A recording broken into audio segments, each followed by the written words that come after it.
ఆరోగ్యంగా ఉండాలి అంటే మహిళలు రోజుకు 10,000 అడుగులు వేయాల్సిందే అంటున్నారు ఆరోగ్య నిపుణులు. అయితే మంచి ఆరోగ్యానికి రోజుకు కేవలం 3,500 అడుగులు చాలునని అంటున్నారు. నడవకుండా ఉండడం కంటే రోజుకు 3 నుంచి 4,000 అడుగులు వేస్తే మోకాలి నొప్పులు, ఇతర అనారోగ్య సమస్యలు లేకుండా సాధారణ ఆరోగ్యకరమైన స్థితికి రావచ్చు అంటున్నారు వైద్యులు. ఇంకా రోజుకు 1 గంట నడక అద్భుతాలు చేస్తుందని వారు సూచిస్తూ ఉన్నారు. దీర్ఘకాలిక వ్యాధులతో పోరాడుతున్న వ్యక్తి అయినా లేదా సాధారణ ఆరోగ్యవంతుడైన వ్యక్తి అయినా నడక అనేది ఫిట్నెస్ కు చాలా ముఖ్యం. అయితే చాలా తరచుగా నడక అనేది ఒక రకమైన వ్యాయామం అని మనం మర్చిపోతూ ఉంటాం. దీనికి ఎంత నడవాలి, తీవ్రత ఎంత ఉండాలి, ముఖ్యంగా రోజుకు 10,000 అడుగులు తప్పనిసరిగా వేయాలా అనే ప్రశ్నలు తలెత్తవచ్చు. కానీ రోజుకు 3,500 అడుగులు వేస్తే ఆరోగ్యంగా ఉండవచ్చు అంటున్నారు ఆరోగ్య నిపుణులు. అలాగే మోకాళ్ళ నొప్పులు, గుండె సమస్యలు లేదా ఇతర వ్యాధులు ఉన్నవారికి, అధిక బరువు లేదా ఊబకాయం ఉన్నవారికి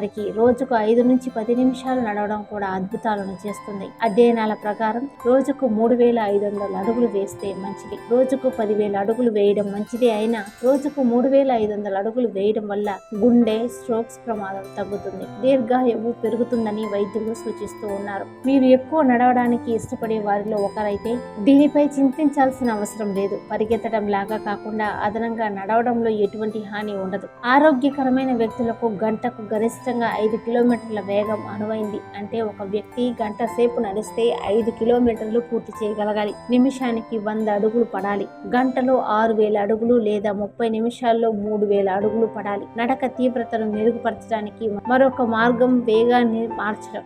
ఎల్లప్పుడూ చురుకైన లేకుంటే వేగవంతమైన నడక ద్వారా కొంతకాలం నెమ్మదిగా నడకను ప్రాక్టీస్ చేసి ఆపై మెల్లమెల్లగా దానిని ఇంక్రీజ్ చేసుకోవడం మంచిది. మారుతున్న వేగం నడక తీవ్రతను పెంచడంలో సహాయపడుతుందని వైద్యులు అంటున్నారు.